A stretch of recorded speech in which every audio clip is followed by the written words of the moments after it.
फतेहपुर के चुनावी रण में भाजपा लगातार जीत की ओर बढ़ रही है। भाजपा प्रत्याशी राकेश पठानिया को मिल रहे अपार जनसमर्थन से साफ है कि वो इस चुनाव में विजयी होकर फतेहपुर में कमल खिलाएंगे।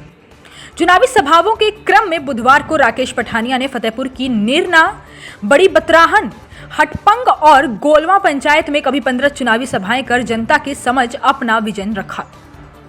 इस दौरान उन्हें लोगों का भारी समर्थन भी देखने को मिल रहा है। लोग स्वयं ही उनका फूल माला के साथ स्वागत करते हुए दिखाई दिए।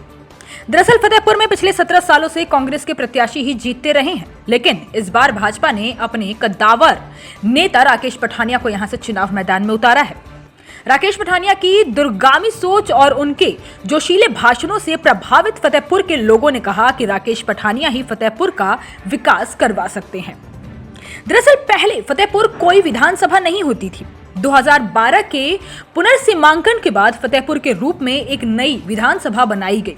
इसमें कुछ इलाके नूरपुर विधानसभा से भी लिए गए थे, जिसके तत्कालीन विधायक राकेश पठानिया थे, जिसकी वजह से उन इलाकों के राकेश पठानिया आज भी अपनी पैठ रखते हैं। शुरू से ही इस विधानसभा में कांग्रेस की जीतती आ रही थी, लेकिन इस बार भाजपा ने राकेश पठानिया जैसे मजबूत नेता को मैदान में उतारकर कांग्रेस का सुपड़ा साफ करने की तैयारी कर ली है।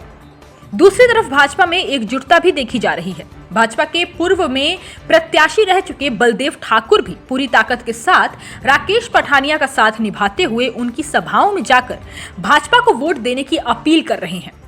समस्याओं पर नजर डालें तो मोटे तौर पर पानी, सड़क और बिजली सप्लाई न होने की समस्याएं फतेहपुर के लोगों को ज्यादा प्रभावित कर रही हैं। लोग इन समस्याओं से छुटकारा पाने के लिए राकेश पठानिया को पूरी तरह सपोर्ट कर रहे हैं।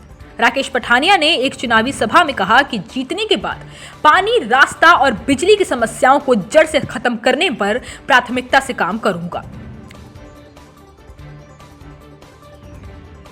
कहीं ना कहीं आपके प्रतिनिधियों में जो बुखलाहट हो रही है उसको लेके क्या कहेंगे? नहीं, बुखलाहट के ऊपर मैंने क्यों कोई कमेंट करना।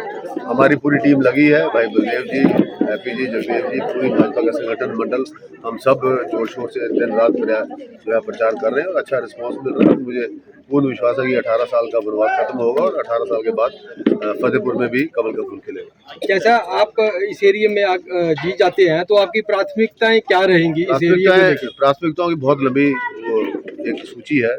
आप स्वास्थ्य का क्षेत्र ले लो, कनेक्टिविटी का क्षेत्र ले लो। हमारे इस क्षेत्र में एग्रीकल्चर बेस्ड बेल्ट भी है, फिशरी बेस्ड बेल्ट भी है और इंडस्ट्री बेस्ड बेल्ट भी है, जिसका अभी तक बिल्कुल भी उपयोग नहीं किया गया। मैं हर प्रयास से सरकार के माध्यम से यहाँ पे इंडस्ट्री भी लाना चाहूँगा, या फिशरीज के लेके कुछ प्रोजेक्ट्स लाना चाहूँगा। एग्रीकल्चर को लेके यहाँ बहुत बड़ा काम करने को है, बहुत बड़ा विजन है। मैं थोड़ी सी 4 लाइनों में नहीं बता पाऊँगा, पर वो उसको स्पेल आउट करेंगे और अगले 5 साल में उसको पूरा करेंगे। सर, नूरपुर आप जीतते आए हैं और हर बार फतेह किया, तो फतेहपुर का जो किला है वो किस प्रकार भेज पाएंगे आप? देखिए, इसलिए यहाँ पे भेजा गया कि नूरपुर हमेशा फतेह किया, तो इस बार फतेहपुर भी फतेह करेंगे। और ये तो हमारे पुराना क्षेत्र है, ये पहले भी मेरे साथ क्षेत्र रहा है और मुझे पूर्ण विश्वास है कि इस बार फतेहपुर के लोगों ने मन बना रखा है। वो बहुत दुखी हैं और कांग्रेस की सरकार क्योंकि कुछ करती नहीं है और कांग्रेस की सरकार बननी नहीं है और विधायक 11 महीने से जीतने के बाद एक बार भी यहाँ पे नहीं आया, तो उससे बड़ा क्लियर नजर आ रहा है कि इस बार जो है रिवाज बदलेगा। हिमाचल प्लस न्यूज के लिए कांगड़ा से ब्यूरो संजीव महाजन की रिपोर्ट।